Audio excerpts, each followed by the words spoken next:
நம்முடைய பிதாவாகிய யாவே தேவனுடைய பரிசுத்த திருநாமத்திலும் அவருடைய குமாரனும் நம்முடைய அன்பு தெய்வம் ஆண்டவர் ரட்சகருமாகிய யாசுவா மேசியா நாமத்தினாலையும் உங்களை வாழ்த்துகிறேன். இந்த நாளிலே தேவ வார்த்தை நாம் பார்க்கும்படி தெரிந்து கொண்ட தேவ வார்த்தை 2 கொரிந்தியர் 4 அதிகாரம் 5ஆம் வசனம் 6ஆம் வசனம். இந்த புதிய ஆண்டிலே முதலாவது ஓய்வு நாளிலே நாம் இந்த வார்த்தையை தியானிக்கும்படி தேவன் நம்மை கூட்டி சேர்த்திருக்கிறார். 2 கொரிந்தியர் 4 அதிகாரம் 5, 6. 5:6.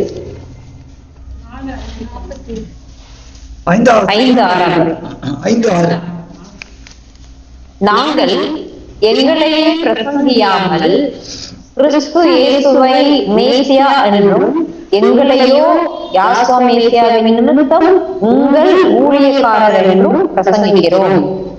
இருளில் இருந்து வெளிச்சத்தை பிரகாசிக்க சொன்ன தேவன் யாசுவா மேசியாவின் முகத்தில் உள்ள தமது மகிமையின் அறிவாகிய ஒளியை தோன்ற பண்ணும் பொருளாக எங்கள் இருதயங்களிலே பிரகாசித்தார். ஆமென். நாங்கள் எங்களையே பிரசங்கியாமல் யாசுவா மேசியாவை ஆண்டவர் என்றும் எங்களையோ யாசுவா மேசியா நிமித்தம் உங்கள் ஊழியக்காரர் என்றும் பிரசங்கிக்கிறோம்.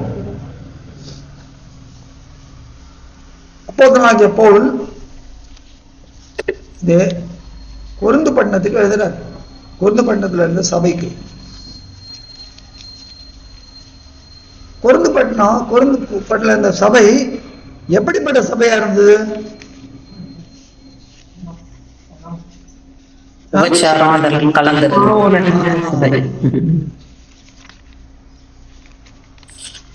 அஞ்சாம் அதிகாரம்ங்க, 1 கொரிந்தியர் 5ஆம் அதிகாரம்.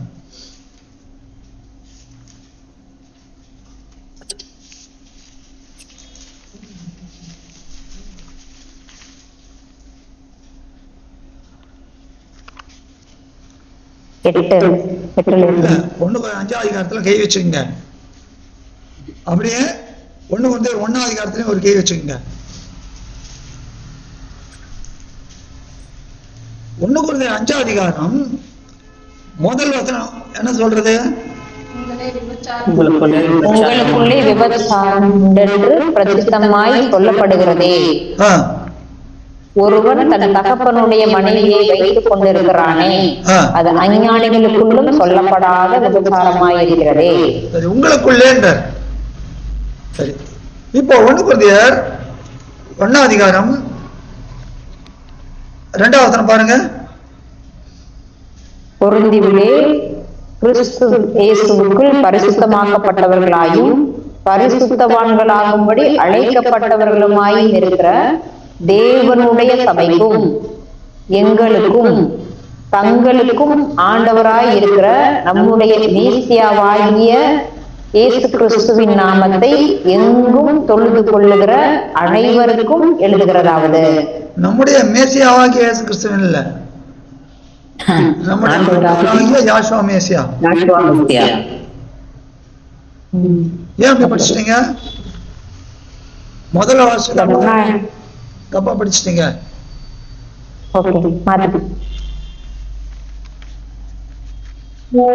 மேசியா மேல வைராக்கியம்.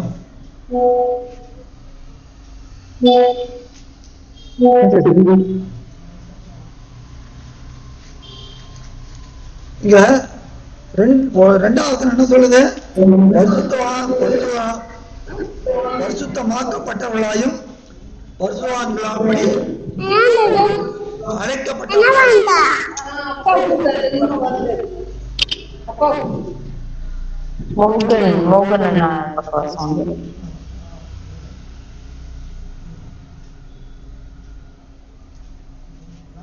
பரிசுத்தமாக்கப்பட்டவர்களாயும் பரிசுத்தமாக்கப்படும்படி அழைக்கப்பட்டவர்களாயும். 2 கூட்டத்தார் நடுவுல என்ன சொல்றாரு? விபச்சாரம். அப்ப பரிசுத்தமாக்கப்பட்டவர்களும் இருக்கிறாங்க, பரிசுத்தமாக்கப்பட்டவர்கள் அழைக்கப்பட்டவர்களும் இருக்கிறாங்க. அப்ப இந்த சபை பரிசுத்தமாக்கப்பட்டவர்கள் எதை காண்பிக்கிறது?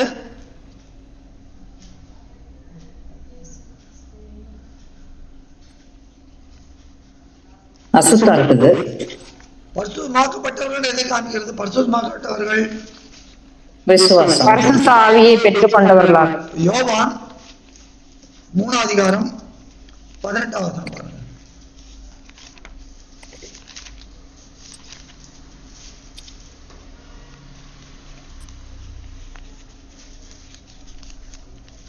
நூற்றி 27 பக்கம். யோவான் யாசுவா 19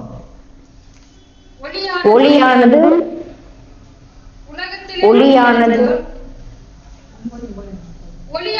உலகத்திலே வந்திருந்தும் மனுஷனுடைய கிரியைகள் பொல்லாதவைகளாய் இருந்தபடியினால் அவர்கள் ஒளியை பார்க்கிலும் இருளை விரும்புகிறதே அந்த ஆத்ம தீர்ப்புக்கு காரணமாய் இருக்கிறது.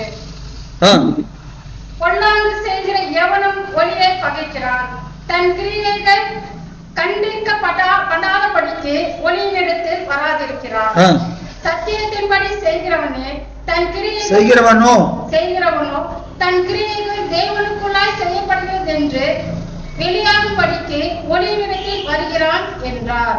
இப்ப சொல்லுங்க, பரிசுத்தவான்களாக்கப்பட்டவர்கள் இருக்குதுன்னா அங்க என்ன இருக்குது?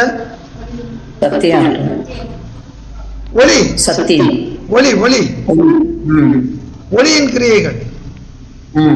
ஆனா இங்க விபச்சாரமும் உண்டு என்று அப்படின்னா என்ன இருக்கு? ஒளியும் இருந்திருக்குது, ஒளி நடுவுல இருளும் இருக்குது. இருளின் கிரியை. விபச்சாரம் என்பது இருளின் கிரியை. யார் திரும்ப இப்ப பண்ணிட்டாங்க. அப்போ ஒளி இருக்கிற இடத்துல இருளின் கிரியையும் இருக்கிறது. இப்போ இந்த 6வது என்ன வாசிக்கிறோம்? 2 Corinthians 4:6 இருளிலிருந்து வெளிச்சத்தை பிரகாசிக்க சொன்ன தேவன்.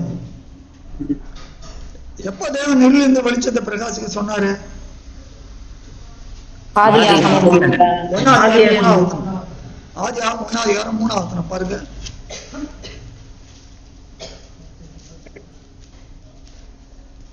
தேவன் வெளிச்சம் உண்டாகப்படுவது என்றார், வெளிச்சம் உண்டாயிற்று. வெளிச்சம் உண்டாக கடவுது என்றார். அப்போ அதுக்கு முன்னால என்ன இருந்தது? இருள். அப்போ வெளிச்சம் உண்டாக கடவுது என்றால் வெளிச்சம் உண்டாயிற்று.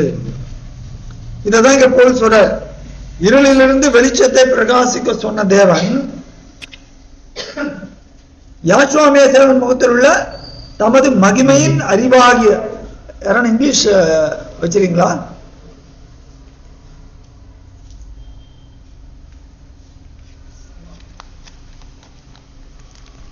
நானே வாசிக்கிறேன்.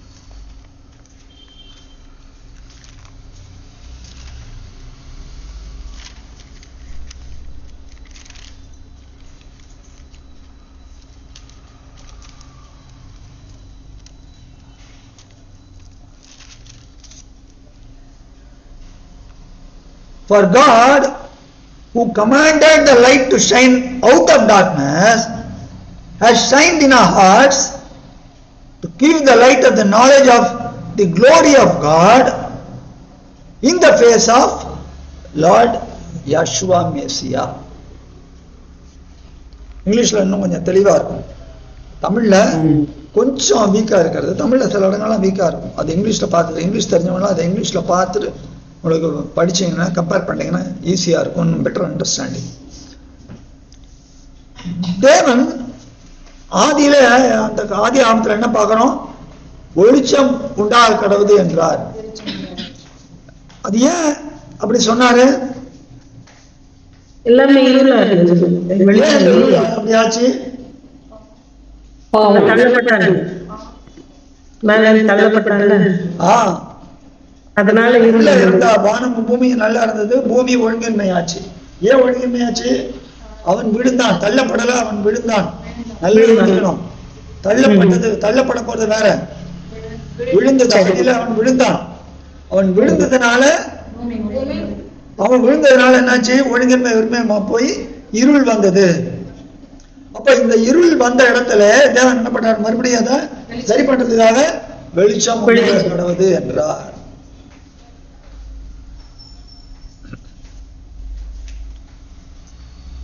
சொன்ன தேவன் யாசுவா மேத்தாவின் முகத்தில் உள்ள தமது மகிமையின் அறிவாகிய ஒளியை தோன்ற பண்ணும் பொருட்டு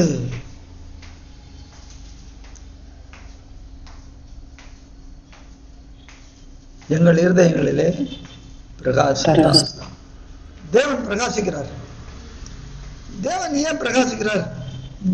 பழைய ஏற்பாட்டில் யூதர்கள் கதறாங்க, ஏன் பிரகாசிங்க 80ஆம் சங்கீதம் எடுங்க. என்னோட 80ஆம் சங்கீதம் 721.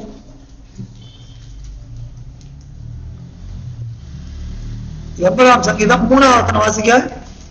தேவனே எங்களை திருப்பி கொண்டு வாரும், உமது முகத்தை பிரகாசிக்க பண்ணும், அப்பொழுது ரட்சிக்கப்படுவோம். தேவனே எங்களை திருப்பி கொண்டு வாரும், உமது முகத்தை பிரகாசிக்க பண்ணும், அப்பொழுது ரட்சிக்கப்படுவோம். அப்போ ஒரு மனுஷன் ரட்சிப்படுவதற்கு தேவன் என்ன பண்ணணும்? அவருடைய முகத்தை பிரகாசிக்க பண்ணணும். அவருடைய முகத்தை பிரகாசிக்க பண்ணலாம் நமக்கு ரட்சண்யம் கிடையாது.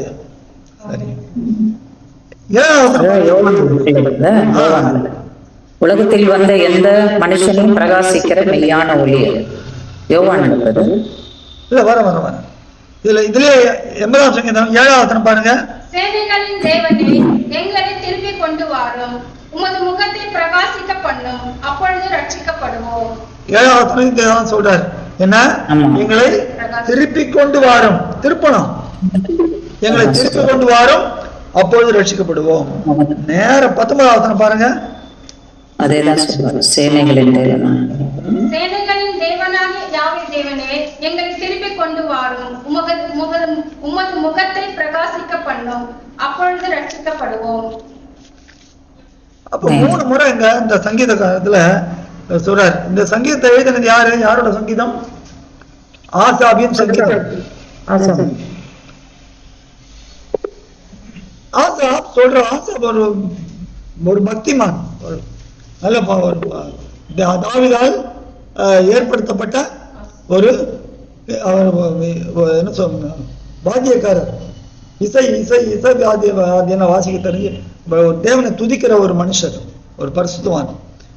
என்ன சொல்றாரு? எங்களை திருப்பி கொண்டு வாரும், உமது முகத்தை எங்கள் மேல் பிரகாசிக்க பண்ணும், அப்பொழுது நாங்கள் ரட்சிக்கப்படுவோம். சரி, சங்கீதம்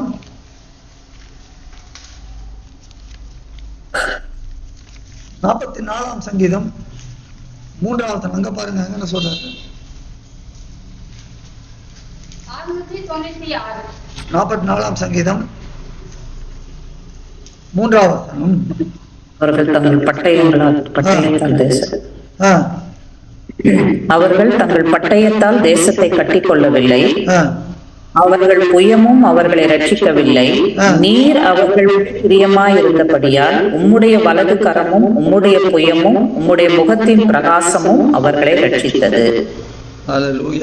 இந்த வசனம் நல்லா குறிச்சு வச்சுங்க. அதை கடைசியில நம்ம எப்படின்றத பார்க்க போறோம், எப்படி தேவன் அதை அழகா செய்யறான்ட்டு.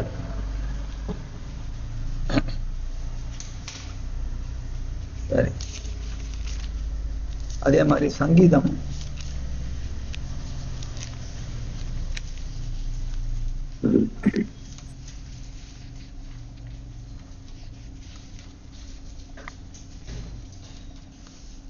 4ஆம் சங்கீதம் 6ஆம் வசனம் பாருங்க. 672. எங்களுக்கு நன்மை காண்பிப்பவன் யார் என்று சொல்கிறவர்கள் அநேகர். யாவே தேவனே உம்முடைய முகத்தின் ஒளியை எங்கள் மேல் பிரகாசிக்க பண்ணும். உமது முகத்தின் ஒளியை எங்கள் மேல் பிரகாசிக்க. மற்ற இடத்துல நம்ம பார்க்கிறோம் முகத்தை பிரகாசிக்க பண்ணும், இங்க என்ன? முகத்தின் ஒளியை பண்ணும். என்ன சொல்றாரு? எங்களுக்கு நன்மையை காண்பிக்கிறவன் யார் என்று சொல்லுகிறார்கள் சொல்லிட்டு இத சொல்றார். இப்போ தேவன் இந்த முகத்தை பிரகாசிக்கிறதுனால என்ன நீங்க பாக்குற சங்கீதம் 80ல ரட்சிப்படைகிறோம். இந்த பழைய ஏற்பாட்டுல முழுக்க சொல்லப்பட்டது. சரி, இப்ப இந்த கொரிந்தியருக்கு வந்திருக்க, கொரிந்தியர் அங்க கை வச்சுங்க. 2 கொரிந்தியர்ல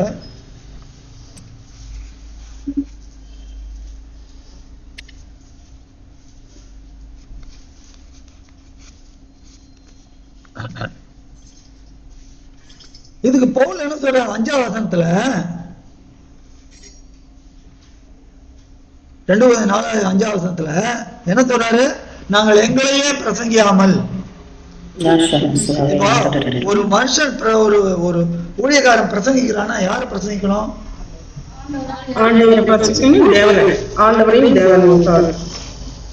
கொலோசியர் 1 28 பாருங்க. கொலோசியர் 1 28 இந்த மனுஷனை 275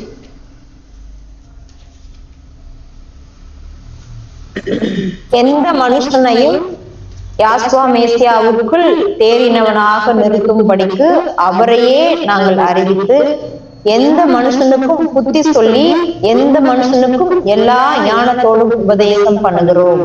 அப்போ ஒரு மனுஷனை தேறினவன் ஆக்கணும்னா யார பிரசங்கிக்கணும்? இவரை பிரசங்கிக்கணும். சரி, இன்னொரு காரியத்தும் இது எழுதியது யாரு? அப்போஸ்தலனாகிய பவுல்.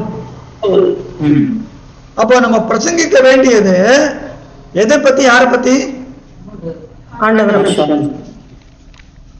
எதை பத்தி? யார பத்தி? தேவனுடைய அன்பை பத்தி. அப்போஸ்தலர் 28 கடைசி வசனம் பாருங்க. 31 ரெண்டுத்தையும்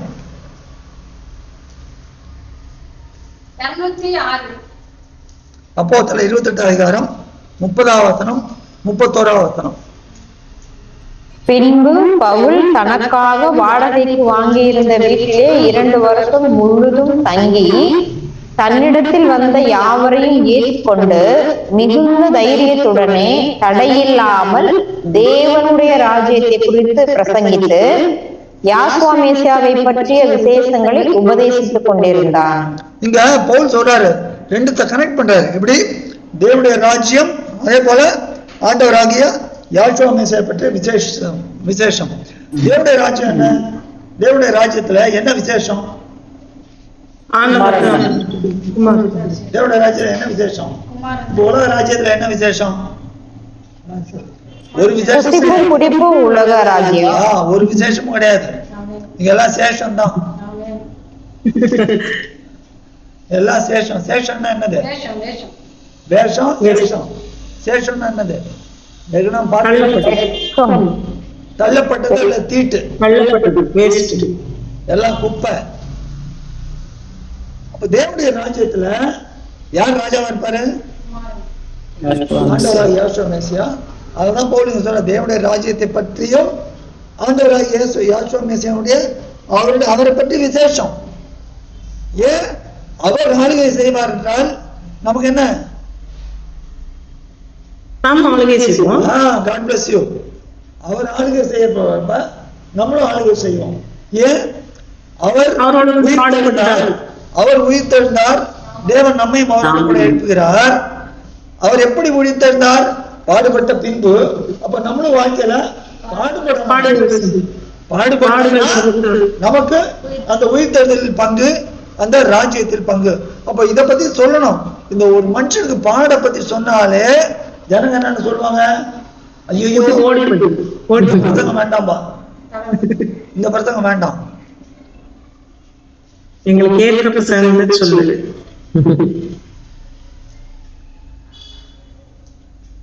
அதே அப்போஸ்தலர் 28 23 24 2 வாசிங்க. அதற்காக அவர்கள் ஒரு நாளை குறித்து அநேகம் பேர் அவன் தங்கியிருந்த வீட்டிற்கு அவனிடத்தில் வந்தார்கள். அவன் காலமே தொடங்கி சாயங்காலம் மட்டும் மோசேயின் நியாயப்பிரமாணத்திலும் தீர்க்கதரிசிகளின் ஆகமங்களிலும் இருந்து யாசுவா மேசியாவுக்கு அடுத்த விசேஷங்களை அவர்களுக்கு போதித்து தேவனுடைய ராஜ்யத்தை குறித்து சாட்சி கொடுத்து விஸ்தரித்து பேசினான். அவன் சொன்னவைகளை சிலர் விசுவாசித்தார்கள், சிலர் விசுவாசியாதிருந்தார்கள். இப்படி அவர்கள் ஒருவரோடு ஒருவர் ஒவ்வாமல் இருந்து புறப்பட்டு போகையில் பவுல் அவர்கள் போறோம். இது எதை காண்பிக்கிறது? பவுல் எதை பத்தி பிரசங்கம் பண்ணாரு? தேவனுடைய ராஜ்யத்தை குறித்தும் ஆண்டவராகிய யாசுவா மேசியா பற்றி விசேஷத்தை பண்றாரு. இப்போ இத பண்றப்ப அவங்களுக்கு எப்படி ஆயிடுச்சு? ஒருத்தர் பிடிக்கல, போயிடுறாங்க. யாரு கடினமான உபதேசம்? யார் இதை கேட்பாங்க? ஐயோ, பாடுகளை பத்தி எப்படி? அப்போஸ்தலர் 14:22 வாசிங்க.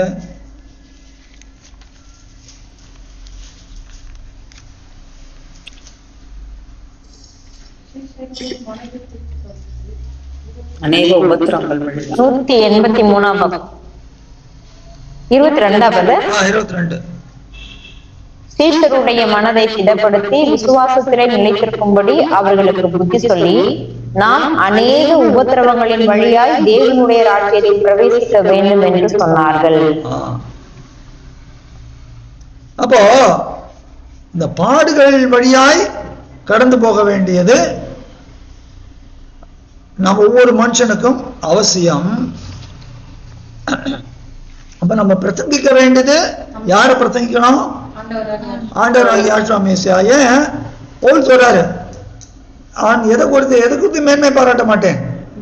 அவரால் எனக்கு உலகம் மரத்தில் அறையுண்டு இருக்கிறது, நானும் உலகத்துக்கு அறையப்பட்டிருக்கேன். கலாத்தியர் வாசிக்கிறார்.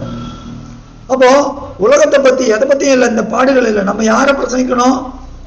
ஆண்டவரை பத்தி பிரசங்கம் பண்ணி தேவனுடைய ராஜ்யத்தை குறித்து சொல்லணும். தேவனுடைய ராஜ்யத்துல இவர் விசேஷித்தவர், இவர் விசேஷித்ததுனால நம்ம ஒரு விதமான விசேஷித்தவர்களாய் காணப்படுவோம். அவர் முதற் பலன், நாம் ஒரு விதமான முதற் பலன். அவர் விசேஷித்தவர், நாமும் அவரோடு கூட ஒட்ட வைக்கப்பட்டிருந்தனால் நாமும் ஒரு விதமான விசேஷித்தவர். அதான் பவுலுங்க சொல்ற 2 கொரிந்தியர் என்ன, நாங்கள் எங்களையே பிரசங்கியாமல், நாங்கள் எங்களை பிரசங்க கூடாது. ஏன்? நாங்க யாரோட ஒட்ட வைக்கப்பட்டிருக்கிறோம்? மெய்யான திராட்சை செடியிலே நாங்கள் கொடிகளாய் ஒட்ட வைக்கப்பட்டிருக்கிறோம். அதனால எங்களை பத்தி சொல்றதுக்கு ஒண்ணுமே கிடையாது. எங்களால ஏதாவது ஆகும் என்பது போல் என்று யோசிக்கிறதுக்கு எங்களாலே நாங்கள் தகுதியானவர் அல்ல. அதான் போல் சொல்றார், எங்களே பிரசங்கியாமல் யாரை பிரசங்கிக்கிறோம்? யாசுவா மேசியாவை பிரசங்கிக்கிறோம். அவர் என்னன்னு பிரசங்கிக்கிறோம்? ஆண்டவர் என்று பிரசங்கிக்கிறோம். ஏன்? தேவன் அவரை ஆண்டவர் என்று எல்லா நாமத்துக்கு மேலாக உயர்த்தி ஆண்டவர் என்று அறிக்கையிட்டார். அவரை தேவன் பிரசங்கிக்க கூடாது, ஆண்டவர் என்று, தேவகுமார் என்று, ஆண்டவர் என்று பிரசங்கிக்க வேண்டும். அது மாத்திரம் இல்லாதபடிக்கு எங்களையோ அவர் நிமித்தம் உங்கள் ஊழியக்காரன் என்றும். ஊழியக்காரன் என்ன அர்த்தம்? வேலை செய்யணும். ஊழியம்னா வேலை, பணிவிடை செய்யணும். பணிவிடை செய்யணும், காலை கூட கழுவணும்.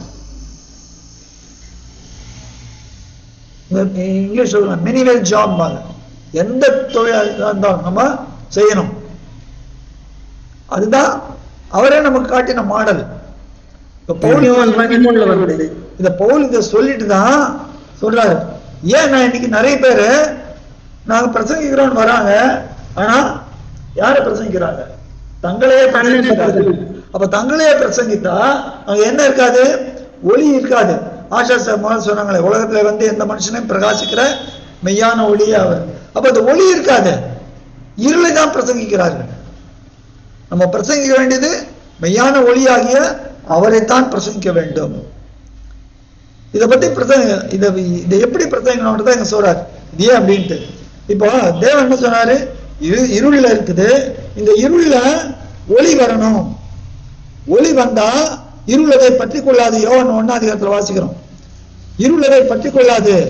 இந்த மெய்யான ஒளி வரப்ப ஒளிகளை போல தோன்றுகிறது இருக்குது. அதுங்க 11:2-11 வாசிக்கிறோம். என்றால் சாத்தானும் ஒளியின் தூதனோட வேஷத்தை தரித்து கொண்டு வந்தால் ஆச்சரியப்படுதா இல்லை என்றார். அப்போ மெய்யான ஒளி, அந்த ஒளி வரப்ப இருள் என்ன போயிடுது? நீங்கி போய் விடுகிறது. ஏன் தேவன் இந்த ஒளியை வைக்கிறது? தேவன் என்ன சொல்றாரு? தம்முடைய முகத்தை பிரகாசிக்க செய்தார்.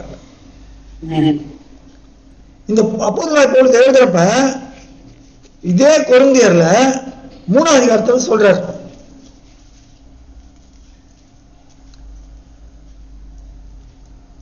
மூணாவது அதிகாரத்துல 7ஆம் வசனம் பாருங்க.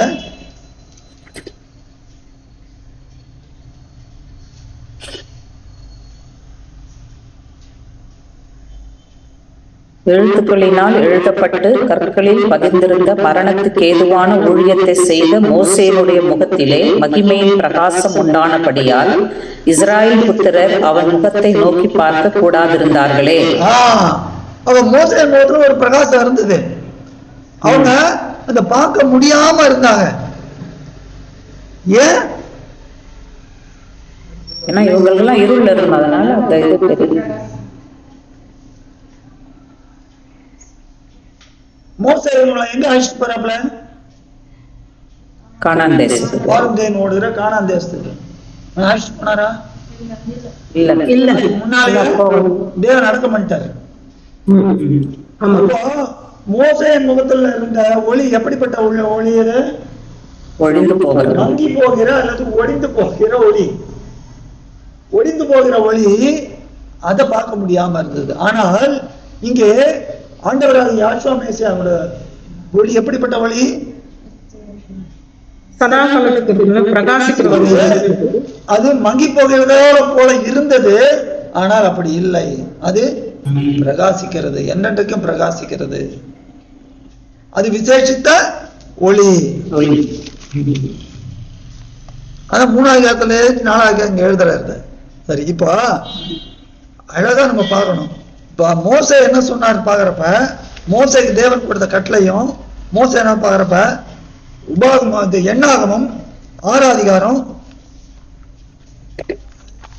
23 பாருங்க.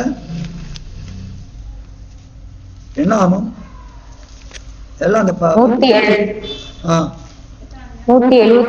பக்கம் 22 6ஆம் அதிகாரம் 22 பாருங்க. பின்னும் யாவே தேவன் மோசேயை நோக்கி, நீ ஆரோனோடும் அவன் குமாரரோடும் சொல்ல வேண்டியது என்னவென்றால், நீங்கள் இஸ்ராயேல் புத்திரரை ஆசீர்வதிக்கும் போது அவர்களை பார்த்து சொல்ல வேண்டியதாவது, யாவே தேவன் உன்னை ஆசீர்வதித்து உன்னை காக்க கடவர். யாவே தேவன் தம்முடைய முகத்தை உன்மேல் பிரகாசிக்க பண்ணி உன்மேல் கிருபையாய் இருக்க கடவர்.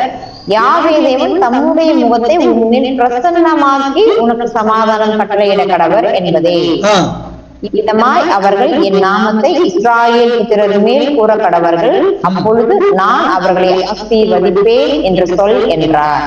பாருங்க, இந்த பகுதியில் ஒரு அழகான ஒரு காரியம். நம்ம ஒவ்வொரு பிரசங்கமும் முடிகிறப்ப இத சொல்லுவோம் நம்ம.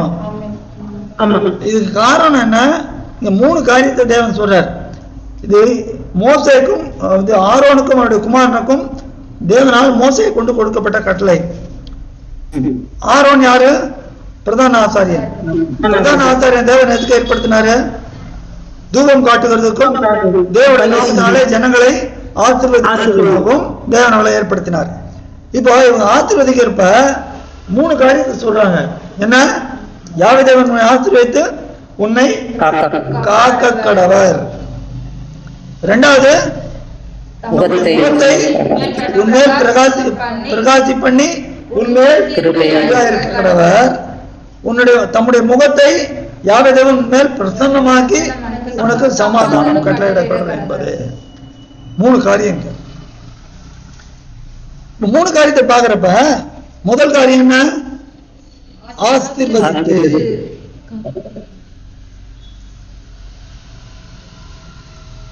இந்த ஜனத்தை எகிப்துல அழைச்சிட்டு வர்றாரு. அழைச்சிட்டு வரப்ப மோவாபின் ராஜாவாகிய பாலாக்கு என்ன பண்றாப்புல? சபிக்கணும் கூப்பிடுறாப்புல. சபிக்கணும். அப்போ தேவன் என்ன சொல்றாரு? ஆசீர்வதிக்கப்பட்ட நீ அவனோட போகாத, அவள் ஆசீர்வதிக்கப்பட்டவர் எடுங்க. ஏன்னா அவன் 22ஆம் அதிகாரம் 12வது வசனம். 22வது அதிகாரம் 12வது வசனம். 200ஆம் பக்கம். ஆ. அதற்கு தேவன் பேலையாமை நோக்கி, நீ அவர்களோடே போக வேண்டாம், அந்த ஜனங்களை சபிக்கவும் வேண்டாம், அவர்கள் ஆசீர்வதிக்கப்பட்டவர்கள் என்றார்.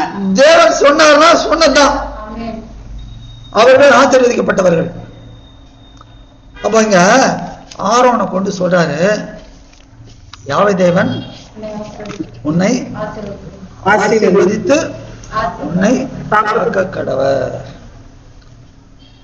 அப்படின்னா என்ன அர்த்தம்னா, காக்க போறார், ஏதோ ஒரு சம்பவம் வரைக்கும் காக்க போறார். நான் உனக்கு சொன்னதை செய்யும் அளவும் நான் உன்னை விட்டு விலகுவதில்லை, உன்னை கைவிடுவதில்லை என்று யாருக்கு சொன்னாரு? முதல்ல அப்படியா? யோசுவாக்கு அப்புறம் தான் சொன்னாரு. முதல்ல மோசே சொல்றாரு, யோசுவா கிட்ட சொல்ல அப்ப சொல்றாரு இருக்கு. ஆதியாகமம் 28 15வது வசனம் பாருங்க. யாக்கோபு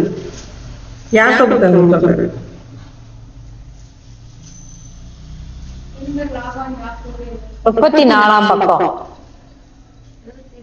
நான் உன்னோடே இருந்து நீ போகிற இடத்திலெல்லாம் உன்னை காத்து இந்த தேசத்துக்கு உன்னை திரும்பி வர பண்ணுவேன், நான் உனக்கு சொன்னதை செய்யும் அளவும் உன்னை கைவிடுவதில்லை என்றார். இது யாருக்கு சொன்னது? யாக்கோபு.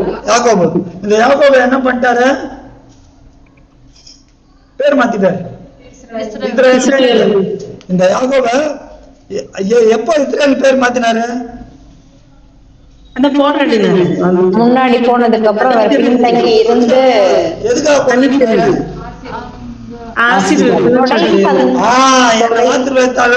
போக விடேன். அப்போ அந்த முதல் ஆசீர்வாதம் எப்படி? அந்த ஆசீர்வாதத்தை கடைசி வரைக்கும் நான் கைவிட மாட்டேன். இதான் யாக்கோபு என்கிற இஸ்ரவேலுக்கு சொன்ன காரியம். இப்போ யாவே தேவன் உன்னை ஆசீர்வதித்து நல்ல என்ன மாறா வச்சுங்க. யாவே தேவன் உன்னை ஆசீர்வதித்து உன்னை காக்க கடவுள். தேவன் அவங்களை எப்பயும் காப்பார். காக்குறாரா இல்லையா? அவங்க என்ன செஞ்சாலும் சரி, அவங்களை காத்துட்டு இருக்கிறாரு. துரத்திலாம் விடுறாரு, துரத்தி விட்டா கூட அங்கெல்லாம் வச்சிருக்கிறாரு. பூமியில நிர்மூலமாக்கல. இவங்களுக்கு எதிராக வந்த அமலேக்கியர்கள் அவுட்டு, எல்லாம் இவங்க எல்லாம் இருந்த இடமே தெரியாது, ஏதோ வீரர்கள் கிடையாது, அவங்க எல்லாம் போயிட்டாங்க. இவங்களுக்கு விரோதமா வந்தவங்க எல்லாம் அவங்க போயிட்டாங்க. இவங்கள தருத்தினார் பூமியின் கடாந்தரங்கள்ல. ஆனா அங்கே திரும்ப வர பண்ணான்னு மத்தவங்க அப்படி சொன்னாரா? அமலேக்கியர் வானத்துக்கு எங்கோ அவன் பேர் இராதபடிக்கு அவனை நிர்மூலமாக்குவேன். ஆனா இந்த ஒரு ஜனத்தை தான் அவர் என்னைக்கு மனத்துல வச்சுட்டு இருக்கிறார். அதனால்தான் ஆரோனுக்கும் அவன் குமாருக்கும் தேவன் மோசையை கொண்டு கட்டளையிட்டது, உன்னை ஆசீர்வதித்து உன்னை காக்க கடவர். ரெண்டாவது என்ன சொல்றாரு?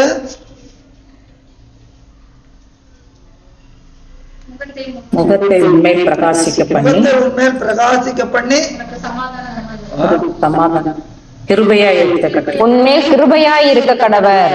கிருபையா இருக்க கடவர், சமாதானம் இல்ல, கிருபையா இருக்க கடவர்.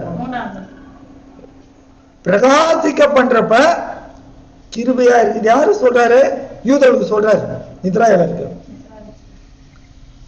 பிரகாசிக்க பண்ணி உன்மேல் கிருபையா இருக்க கடவர்.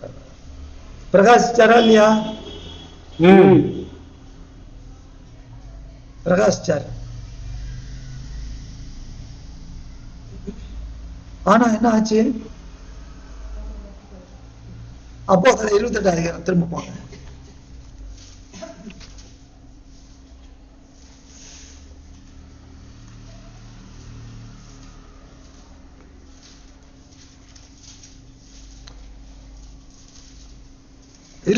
நம்ம ஏற்கனவே வாசிச்சோம். 23வது அதற்காக அவர்கள் ஒரு நாளை குறித்து அங்க யூதர்கள்லாம் வராங்க.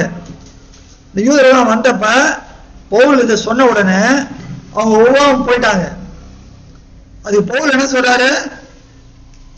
26, 28, 26 பாருங்க. நீங்கள் காதார கேட்டும் உணராதிருப்பீர்கள், கண்ணார கண்டும் பாராதிருப்பீர்கள், இவர்கள் கண்களினால் காணாமலும் காதுகளினால் கேளாமலும் இருதயத்தினால் உணர்ந்து குணப்படாமலும் நான் இவர்களை ஆரோக்கியமாக்காமலும் இருக்கும்படிக்கு இந்த ஜனத்தின் இருதயம் கொழுத்திருக்கிறது. காதுகளினால் மந்தமாய் கேட்டு தங்கள் கண்களை மூடிக்கொண்டார்கள் என்று இந்த ஜனத்தினிடத்தில் போய் சொல்லு என்பதை பரிசுத்த ஆவி ஏசாயா தீர்க்கதரிசியை கொண்டு நம்முடைய பிதாக்களுடனே நன்றாய் சொல்லி இருக்கிறார்.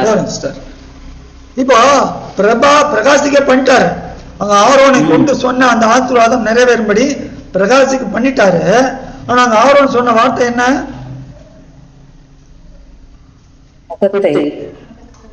முகத்தை பிரகாசிக்க பண்ணி கிருபையா கடவர். ஆனா சங்கீதக்காரன் என்ன பாக்குறாங்க? சங்கீதக்காரன் ஆசாப் என்ன சொல்றாரு? உங்களுடைய முகத்தை பிரகாசிக்க பண்ணும், அப்பொழுது ரட்சிக்கப்படும். புரியுதா வித்தியாசம்? ஆனா அவங்க ரட்சிக்கப்பட்டாங்களா? இல்ல இல்லையே, அவங்க விட்டுட்டு போயிட்டாங்க. புரியுதா? மோசே கொண்டு ஆரோன் மூலமா சொல்றப்ப என்ன சொல்றாரு?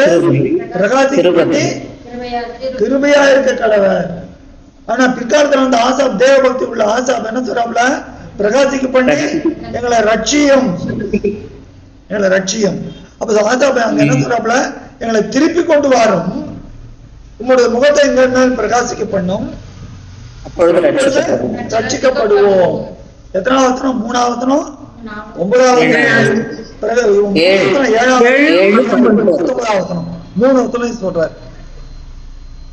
3 வசனம் என்ன சொல்றாரு? திருப்பி உங்களுடைய திருப்பி வரணும் அப்படிங்கிறாரு. இப்போ நேரே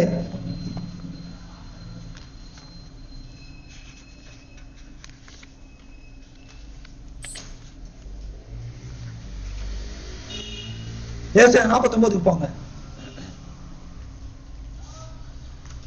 ஏசாயா 49 அதிகாரம் எல்லாம் எடுத்துக்கங்க. பக்கம் 855 பக்கம் எல்லாம் எடுத்துறீங்களா?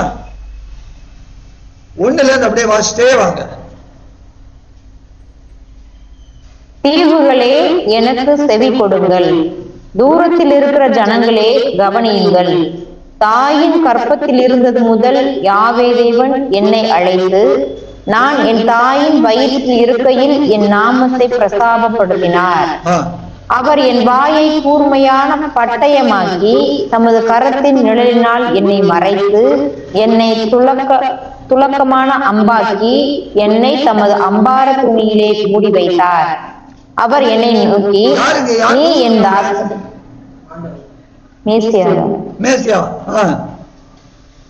அவர் என்னை நோக்கி, நீ என் தாசன் இஸ்ராயேலே, நான் உன்னில் மகிமைப்படுவேன் என்றார்.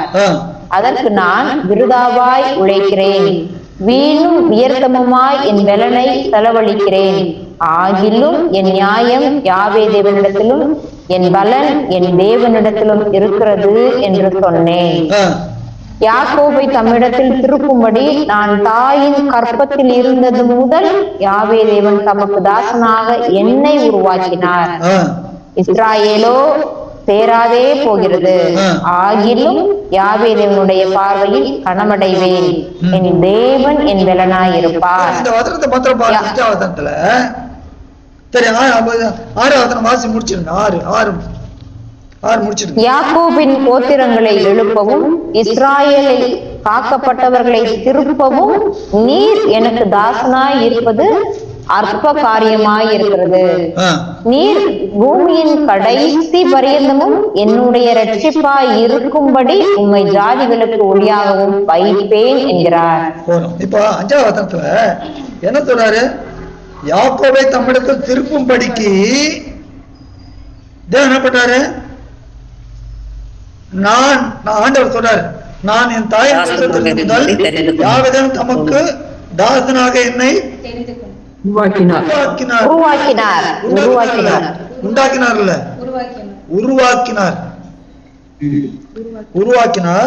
ஆனால் இஸ்ராயேலோ உருவாக்கிட்டாரு. வந்தார், சொந்தமானங்களே வந்தால் சொந்தமானவர்களோ அவரை ஏற்றுக்கொள்ளவில்லை. அதான் சேராதே போகிறது. புரியுதா? என்கிட்ட திருப்பணும் தேவன் சொல்றாரு. என்கிட்ட என்னுடைய ஜனங்களை திருப்பணும்னு நான் யாரு அனுப்பிச்சேன்? என் குமாரனை அனுப்பிச்சேன். ஆனா அவங்க என்ன பண்ணாங்க, என்னோட சேராம போறாங்க, அவர் ஏத்துக்கல. இப்ப ஆண்டவர் சொல்றாரு, தேராத போகிற ஆயுதிலும் யாவருடைய பார்வையிலே கனமடைவேன். இந்த ஜனம் என்ன பண்ணாங்க, என்ன கனம் பண்ணல, என்ன கனமை என்ன பண்ணாங்க, எப்படி கனம் பண்ணாங்க, பேல்செபூல் தலைவனால் பிசாசுகளை துரத்தலான்னு சொல்லி என்னை கொண்டு போய் மலையின் உச்சியில கொண்டு போய் தள்ள பார்த்தாங்க. என்னென்னலாம் கேள்வி கேட்டுலாம் மடக்கணும்னு பார்த்தாங்க. கடைசியில் என்ன பண்ணாங்க, என்னை கொண்டு போய் மரத்துல அரைச்சிட்டாங்க. என்ன கனம் பண்ணல. அன்றையும் பிதாவை கனம் பண்ணுவது போல குமாரனை கனம் பண்ண படிக்கன்னு சொன்னாரு. ஆனா இவங்க கனம் பண்ணல. ஆனால் இவங்க கனம் பண்ணலனாலும் ஞானத்தோட பார்வையில நான் கனமடைவேன். எப்படி கனமடைவேன்? மூன்றாவது நாளில் அவரை எழுப்பினார். என் தேவன் என் பலனாய் இருப்பார். நீங்களாம் ஒண்ணு இல்ல, என் தேவன் என் ஆண்டவர் சொல்ற, எனக்கு பலன் யாரு? யோவான் 6:57 வாசிக்கிறோம். ஜீவனுள்ள பிதா என்னை அனுப்பினது போலும் நான் என் பிதாவினால் பிழைத்தது போலும். அப்ப இவர் பிதாவினால் பிழைத்ததுனால அதுதான் பலன். என்னை புத்திரன் என்னாலே பிழைக்கும்படி. அப்ப நமக்கு யாரு பலன்? ஆண்டவர். கிறிஸ்து எனக்கு ஜீவன், அவர் தான் பலன் நமக்கு எல்லாம். அப்போ கிறிஸ்துக்கு தேவன் பலன், நமக்கு கிறிஸ்து பலன். உடனே எப்படி சொல்லக்கூடாது, கிறிஸ்து தேவன் ஆராதிக்க நம்ம கிறிஸ்துவ ஆராதிக்கலாம். உடனே நம்ம ஜனங்க அப்படிதான் பிடிச்சிடுவாங்க.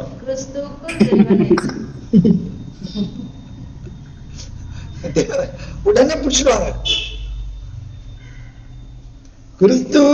கிறிஸ்துக்கு யார் பலன்? தேவன் பலன். நமக்கு கிறிஸ்து பலன். இந்த வசனம் எவ்வளவு அழகா இருக்கு பாருங்க. யாக்கோபின் கோத்திரங்களை எழுப்பவும். அப்போ யாக்கோபு இஸ்ரவேலர் தன்னிடத்துல திருப்பத்துக்கு தேவன் யார் அனுப்புறாரு? தன்னுடைய குமாரனை அனுப்புறாரு. அதுதான் பிரகாசிக்க பண்றது. அப்போ தேவன் பிரகாசிக்க பண்ணிட்டார். அவருடைய குமாரனை சொன்னதை யார் தேவன் தம்முடைய முகத்தை உன்மேல் பிரகாசிக்க பண்ணி உன்னை ரட்சிக்க கடவுள் சொல்ல, கிருபையா இருக்க கடவுள். ஏன் ரட்சிப்பு அப்புறம் தான் வரப்போகுது. அந்த ரட்சிப்பை நீ ஏத்துக்கிற வரைக்கும் தேவன் மேல கிருபையா இருப்பார். இல்லைன்னா நீங்க நிர்மூலம் ஆயிட்டுருவீங்க. அமெரிக்கர் மாதிரி நிர்மூலம் ஆயிருந்திருப்பீங்க. நீங்க மற்ற ஜாதிகள் மாதிரி நிர்மூலம் ஆயிருந்திருப்பீங்க. ஆனா 1948 திரும்ப கொண்ட ஒரு தேசமா வச்சிருக்கிறார். கிருபையா இருக்கிறார் உங்க மேல. புரியுதா? அப்போ முகத்தை பிரகாசிக்க பண்ணி கிருபையா இருக்கிற. ஆனா இந்த ரகசியத்தை தெரிஞ்சிட்ட பக்திமான் ஆகிய ஆசாப் என்ன சொல்றாரு, எங்களது உங்களோட எங்களை திருப்பியரும் உங்க முகத்தை பிரகாசிக்க பண்ணும், எங்களை கிருபையா இல்ல, எங்களை ரட்சியம்.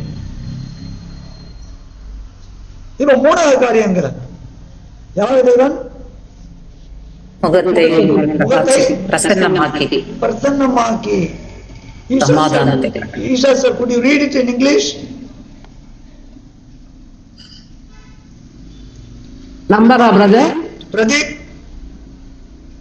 number 6. Number 6. 26. Yahweh God will put his countenance upon you and give you peace. Countenance. Countenance என்ன? தெரியலையே. பிரதீப், அந்த முகத்துடைய அந்த அவுட்லைன் முகத்தை அப்படியே பிரதிபலிக்கிறது தான் கவுண்டனன்ஸ். யாரும் அகத்தின் அழகு முகத்தை தெரியும். அவன் முகத்தை பார்த்தாலே தெரியும். அப்போ தேவனுடைய முகத்தை எப்படி எப்படி தெரியும் நமக்கு? ஆண்டவர் என்ன கண்டவன் தான் கண்டான். அவர் தேவனுடைய முகத்தை நம்ம எங்க பார்க்கலாம்? ஆண்டவருக்குள்ளதான். அதனால நம்ம என்ன சொல்லிட்டாரு அப்போவே மோசை கொண்டு, யாவ தேவன் தம்முடைய முகத்தை உனக்கு உண்மையில் பிரசன்னமாக்கி, பிரசன்னமாகறப்பதான் உனக்கு சமாதானம் வரும். அது சமாதானம் கிடையாது. ஒண்ணு யார் இப்போ எஸ்பல் அடிக்கிறான், படிக்கிறாங்க, ஆமாஸ் அடிக்கிறான், எஸ்பல் அடிக்கிறான், ஓத்தி அடிக்கிறான், சமாதானம் இல்ல. அடிக்க போறான். எதுவுமே உனக்கு சமாதானம் இல்ல. ஒரு பொய்யான சமாதானம் சொல்லி ஒருத்தன் வருவான், அதுவும் கிடையாது. எப்போ உனக்கு சமாதானம் கிடைக்கும்? யாவது தன்னுடைய முகத்தை உனக்கு பிரசன்னமாக்கி, எப்ப பிரசன்னமாக்குவாங்க? குத்தின கண்கள் எல்லாம் பார்ப்பாங்க, ஐயோயோ நாங்க குத்தினமே. அந்த மேசியா, அந்த மேசியாவில யார் இருக்கிறாரு? பிதா தேவன் இருக்கிறார். இதுதான் பவுல் அழகா சொல்றார். திரும்ப 2 கொரிந்தியர் போயிட்டு எவ்வளவு பேர் ரிஜாய்ஸ் பண்றீங்க? ஹல்லேலூயா. நான் சொன்னதுனால நீங்களே சொல்லணும். என்ன வார்த்தை அங்கங்க அங்கங்க.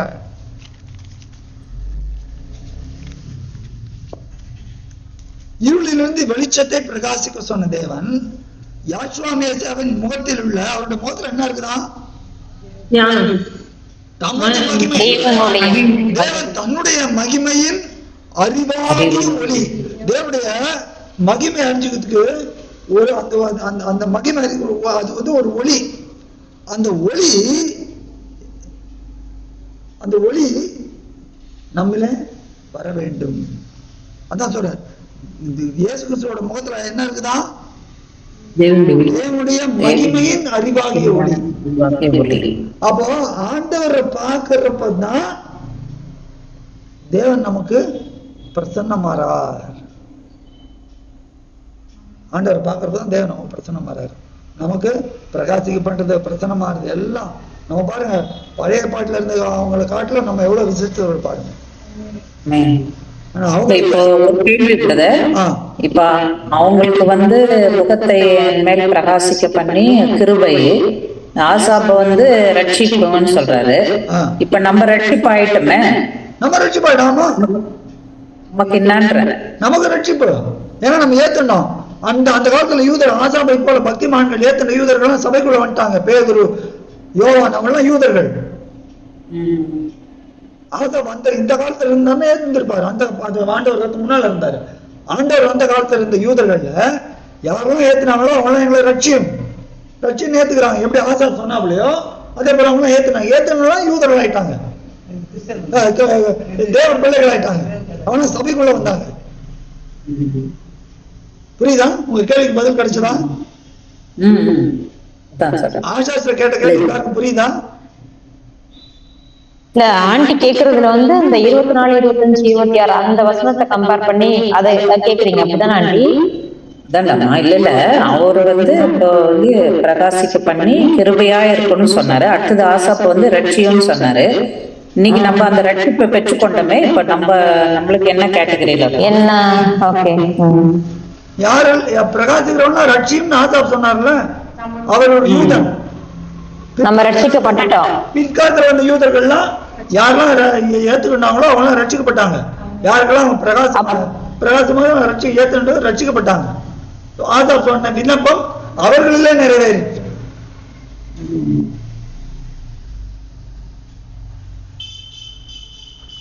அப்போ இந்த ஒளியை என்ன பண்றாரு? நமக்குள்ளே தோன்ற பண்ணும்படியாக நம்முடைய இருதயங்களிலே அவர் பிரகாசித்தார். நம்ம இதுல பிரகாசித்தார். நம்ம பிரசன்னம் அங்கதான், இப்ப இல்ல, அங்கதான் எல்லாருக்கும். பாட்டு பாடுவாங்க தெரியுமா? பிரசன்னம் ஆனது, பிரசன்னம் தாரும் தேவனே. பிரசன்னம் எப்ப? அப்பதான். பாட்டு தாறுமாறெல்லாம் பாடுறாங்க, பாடக்கூடாது. நம்மளே நம்முடைய இருதயங்களிலே தேவன் பிரகாசித்தாரு, அவங்களுக்கும் பிரகாசித்தாரு. ஏத்துனவங்க எல்லாம் ரட்சிக்கப்பட்டோம், ஏத்துக்காதவங்களெல்லாம் அவர் கிருபையா காத்திருக்கிறாரு. புரியுதா? யூதர்கள் எல்லாம் கிருபையா காத்து ஆரோன் சொன்ன அந்த ஆசீர்வாதம் தங்கிறது. ஏன் அதை பிரகாசிக்கிறப்ப ஏத்துனவங்க எல்லாம் ரட்சிக்கப்பட்டாங்க, ஏத்துக்காதவங்க எல்லாம் அவங்களாம் அவங்க மேல கிருபையா இருக்கு. அவங்களை மூடி நாம் நிர்மூலமாகிறதுக்கு யாவதனுடைய கிருபை. அப்போ அவங்க நிர்மூலமாகாம இருக்குது அவருடைய கிருபையா இருக்கிறார். ஏன்னா அந்த விண்ணப்பம், அந்த ஆசீர்வாதத்தை அந்த ஆரோன் சந்ததியார் சொல்லிட்டாங்க. இப்ப அந்த 8ஆம் அதிகாரத்துல கடைசியில எப்படி சொல்றாரு? கடைசி வசனத்தை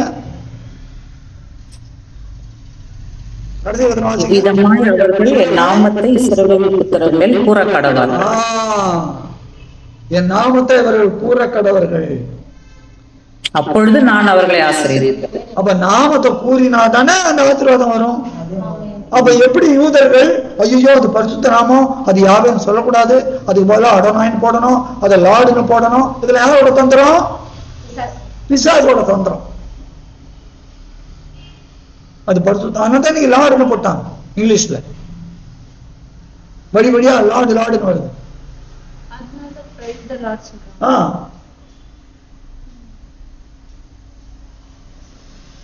ஏன் அந்த ஒளி இன்னும் பிரகாசிக்கல. யாரு போலலாம் அந்த ஒளி வந்ததோ அந்த ஒளி யாரு தூதிச்சது? திரியே நான் சொல்லுகிறது நம்ம நீங்கள் இந்த மலையிலும் எருசலேமில் மாத்திரமல்ல எங்கும் நாங்கள் அறிந்திருக்கதை தொழுது கொள்கிறோம். நீங்கள் அறியாதிருக்க தொழுது கொள்கிறீர்கள், நாங்கள் அப்படி எப்படி சொல்லியிருக்கலாமே? உங்களில் சிலர் அறியாத தொழுது கொள்கிறீர்கள், ஒரு சிலர் அறிந்திருக்கதை தொழுது கொள்கிறார். அப்படி சொல்லி அவர் என்ன சொன்னாரு? எடுங்க யோவான் 4 அதிகாரம் பார்த்துடலாம். வசனத்தை நம்ம ஜனங்கள் சரியா நோக்கத்து கிடையாது. அதான் சத்திய வசனத்தை நிதானமாய் பகுத்து போதிக்கிற வெட்கப்படாத ஊழியக்காரனாய் இருன்றார். 129ஆம் பக்கம். வாசிங்க. 4 அதிகாரம் 22ஆம் வசனம். நீங்கள் அறியாததை தொழுது கொள்ளுகிறீர்கள், நாங்கள் அறிந்திருக்கிறதை தொழுது கொள்ளுகிறோம், ஏனென்றால் ரட்சிப்பு யூதர்கள் வழியாய் வருகிறது. சொல்றது யாரு? சமாரியா சொல்லிட்டு ஆண்டவராய் யெகோவா மேசியா சொல்றார், நீங்கள் அறியாததை தொழுகிறீர்கள். இப்ப இவர் தொழுது கொள்றது இல்லை அப்படின்னா என்ன தெரிஞ்சிருப்பாரு? உங்களில் சிலர் அறியாததை தொழுது கொள்கிறீர்கள், வேறு சிலர் அறிந்திருக்கிறதை தொழுது கொள்கிறீர்கள். ஆனா இங்க என்ன சொல்லிட்டாரு? யாரை தொழுது கொள்ளணும்? முன்வசனம் பாருங்க. தொழுது கொள்ளும் காலம். அப்ப அவர் தான் தொழுது கொள்ளணும். உன்னை என்ன சொல்லுவாங்க? இல்ல அவர் பூமியில வந்ததுனால தன்னை அடக்கமா இருந்ததுனால சொன்னாரு, இப்ப ஏறி உயிர்த்த போய் ஜாயிண்ட் ஆயிட்டாரு அப்படி சொல்லுவாங்க. உயிர்த்த போய் ஒன்னாயிட்டாங்க, ஜாயிண்ட் ஆயிட்டாரு. நீங்க பிரிச்சு பாக்குறீங்க, மாம்ச கண்ணோட பாக்குறீங்க, ஆவிக்குரிய கண்ணோட பாருங்க. அப்படி அந்த ரோமர் 8:34 என்ன சொல்லுது? எடுங்க ரோமர் 8:34. நம்முடைய குமாரன் அநேக 34 வாக்கினைக்குள்ளாய் தீர்க்கிறவன் யார்? வாசிங்க. அவரே எழுந்திருக்கிறார், அவரே தேவனுடைய வலது பிரயாசத்தில் நமக்காக வேண்டுதல் செய்கிறார். வாசிங்க பக்கம் சொல்லி. 8:36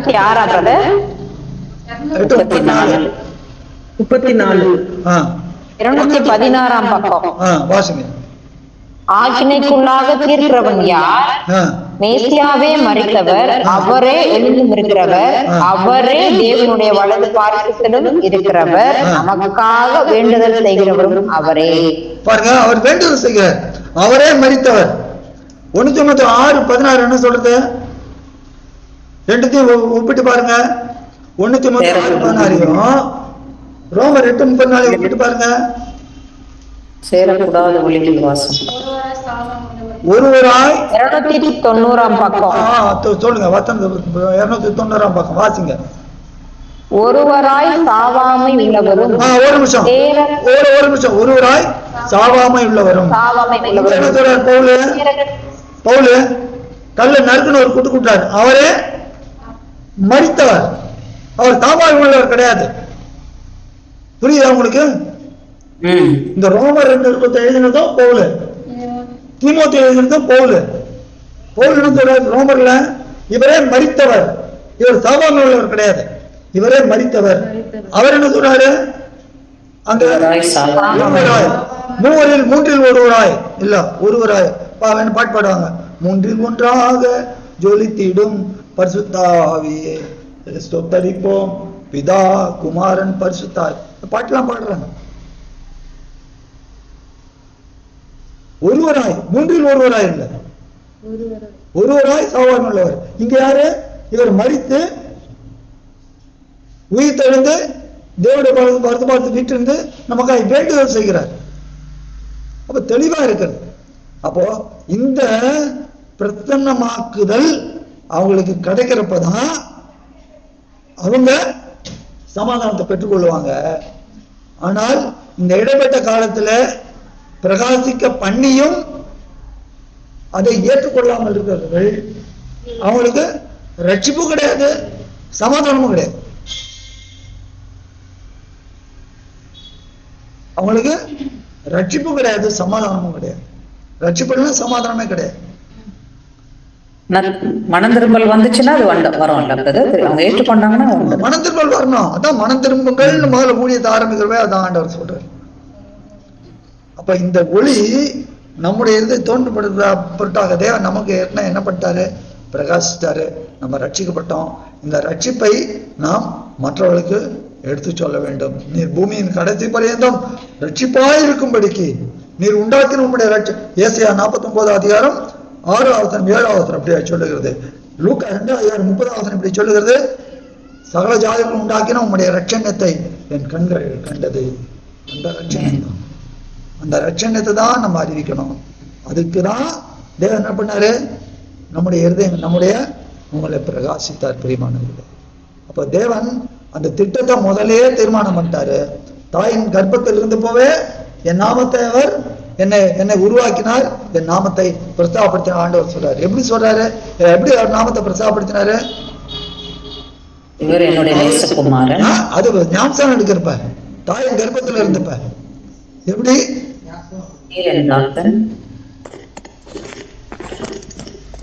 தாயின் கர்ப்பத்தில் எப்படி பிரஸ்தாபம் பண்ணார்? லூக்கா 1 அதிகாரம் 32 35. லூக்கா 1 அதிகாரம் 32 35.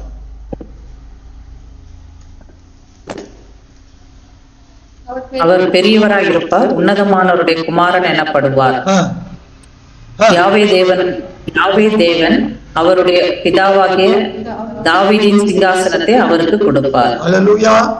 இது எப்ப சொல்லப்பட்டது? யூதர்கள் எங்க இருக்கிறாங்க? இப்ப அடிமைத்தனத்துல ரோமர்கள்ட்ட இருக்கிறாங்க. இந்த காலத்துல அது சொன்னப்பட்ட காலம் ரோமர்கள் அரசாண்டு இருந்தாங்க.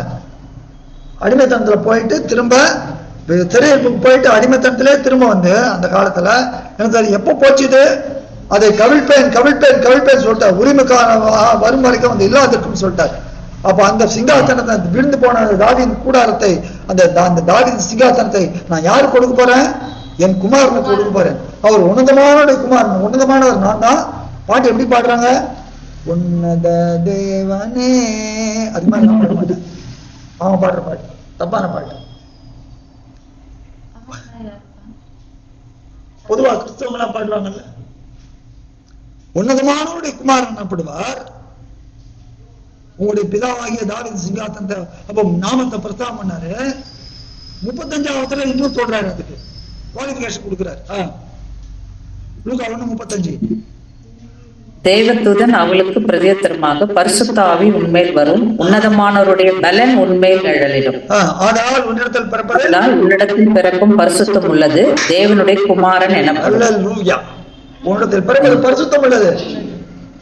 அது பரிசுத்தம் இல்லாத இல்ல, அது பரிசுத்தம் உள்ளது. மனுஷ சேர்க்கை பிரகாரமாய் அல்ல, அது தேவனால் செய்யப்பட்ட காரியம். உன்னதமானுடைய பலன் அவர் மேல் விழும். என்ன தேவனுடைய திட்டம் பாருங்க. இந்த திட்டத்துல தேவன் அவரை தமக்கு தாசனாக தெரிந்து கொண்டார். தம்முடைய ஜனங்களை திருப்பும்படிக்கு, அவர்களுக்கு அவர் சமாதானம் கட்டளையிடும்படிக்கு, அந்த காலத்தை குறித்து பிரசன்னமாக்குற காலத்து. ஆனா பவுல் கொண்டு இங்க அழகா சொல்லிட்டார், மோசையின் முகத்துல இருந்தது அது அழிந்து போகிற பிரகாசம், ஆனால் ஆண்டவராகிய யெகோவா மேசியாவின் முகத்துல இருக்கிறது அழியாத என்னென்னைக்கு இருக்கிற பிரகாசம். அந்த பிரகாசம் தான் நமக்கு தேவைங்க. அவரையே நோக்கி பார்ப்போம், வேற யாரையும் பார்க்க வேண்டாம். ஆண்டவர் ஒருவரையே நோக்கி பார்ப்போம். நமக்கு ரட்சிப்பு உண்டு, சமாதானம் உண்டு, ஜெயம் உண்டு, ஆசீர்வாதம் உண்டு, எல்லாற்றுக்கும் நித்திய ஜீவன் உண்டு. ஒரே வசனம் சொல்லி முடிக்க போறோம். 1 யோவான் 5 அதிகாரம் 11 வசனம்.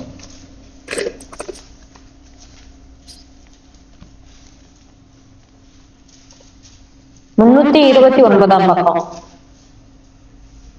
தேவன் நமக்கு நித்திய ஜீவனை தந்திருக்கிறார், அந்த ஜீவன் அவருடைய குமாரனில் இருக்கிறது என்பதே அந்த சாட்சியா. அல்லேலூயா. அல்லேலூயா. புதிய வருஷ வாக்குத்தத்தம் இதுதான். வாக்குத்தத்தம் நமக்கு அந்த யாரு அந்த நித்திய ஜீவனை யாரில் வச்சிருக்கிறாரு?